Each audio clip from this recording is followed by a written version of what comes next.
guys, how's it going? So today I thought it would be fun to walk around the garden and gather some things up to make a flower arrangement. It's always a little bit more of a challenge this time of year, especially when you're coming down off of dahlia season and rose season and zinnias and snapdragons and all of those beautiful things that are just huge showstoppers. But the fall garden still has so much beauty to offer. It's just a little bit of a different kind of beauty. And we really slick our beds up in the fall. Like, we've already done a lot of clean out and clean up. So there's not a tremendous amount of things out here.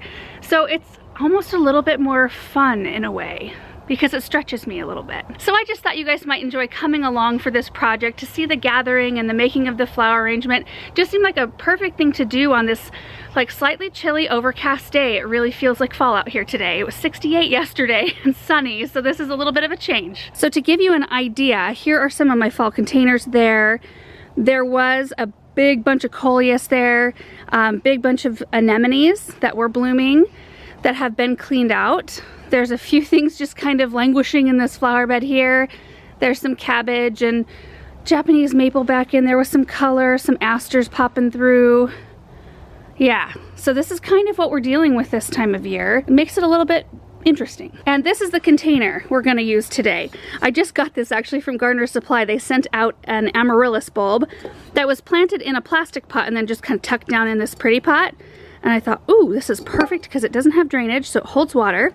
And I'll just use it quick for this arrangement, and then I'll put the amaryllis back when I'm all done. And the gold looks very fallish. So I always err on looking for seed pods and dried flowers and maybe a tiny bit of color usually, or occasionally I can find a rose that's been kind of protected inside one of the rose shrubs that still looks okay.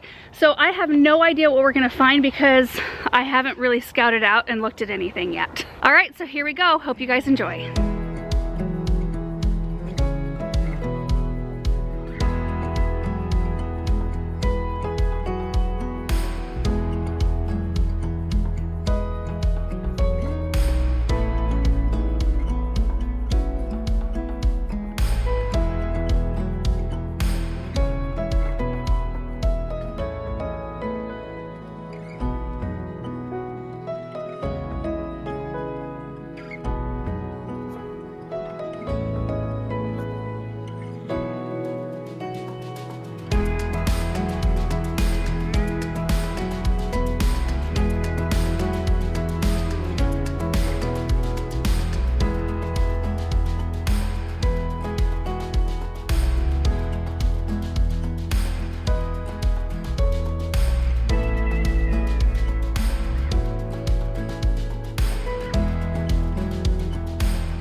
Before I get started on the actual arrangement, I wanted to show you some of the components I found. Did not have to search that hard, which was kind of amazing to me. There's some really beautiful things, beautiful color and texture. There's some euphorbia right here. Can't remember what variety that is, but it's absolutely gorgeous. There's some Virginia creeper berries. There were some Poet's Wife rose buds right here that have a little blush.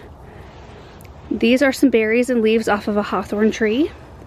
You can see how beautiful that's going to look hanging out of this gold vase. I found one fully opened rose. Isn't that gorgeous?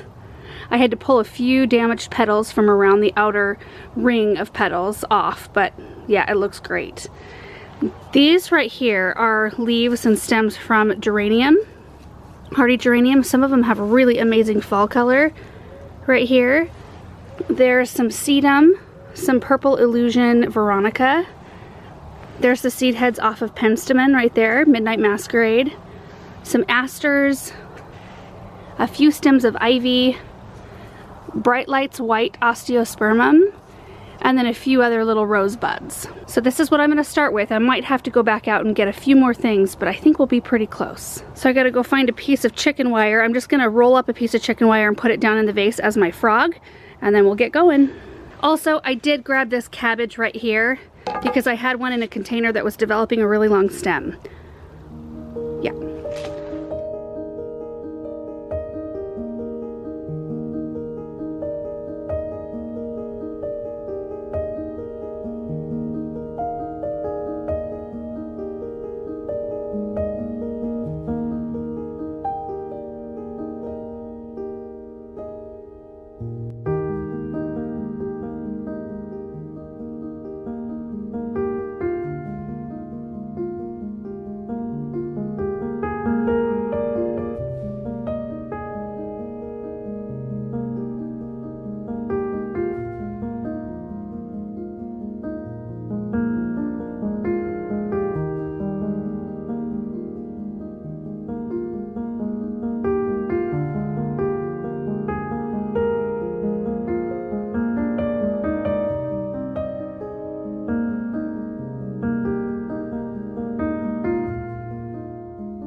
And there's the finished product. I think it turned out really pretty.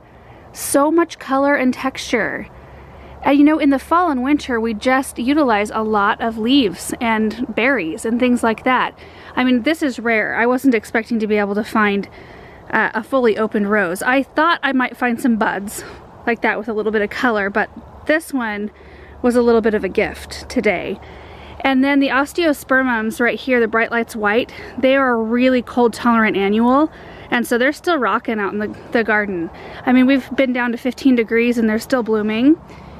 And then I was surprised to find the Veronica still in bloom as well. But I love utilizing things like this, branches with berries like this.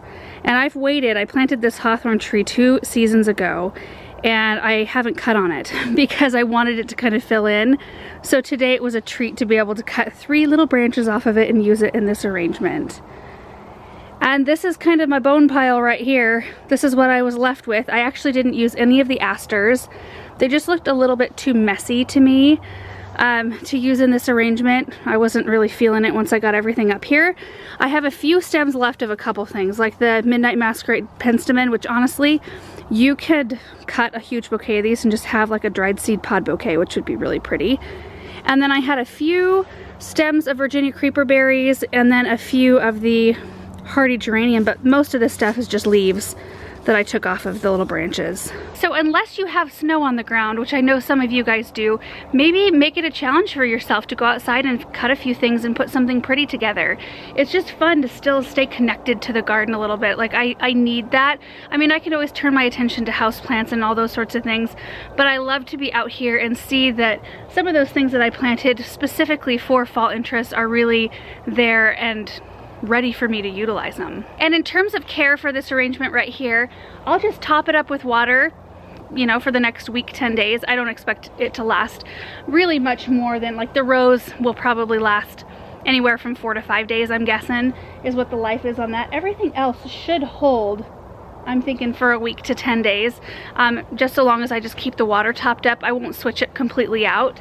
At the end of that time, where I feel like, you know, maybe some of the other flowers have started to fade, I'll take the whole thing apart and then I can utilize a lot of the branches and things like that that are still nice in something else. So anyway, I hope you guys enjoyed this video, enjoyed seeing the process of this coming together.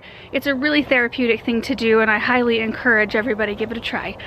Thanks so much for watching and we will see you in the next video. Bye.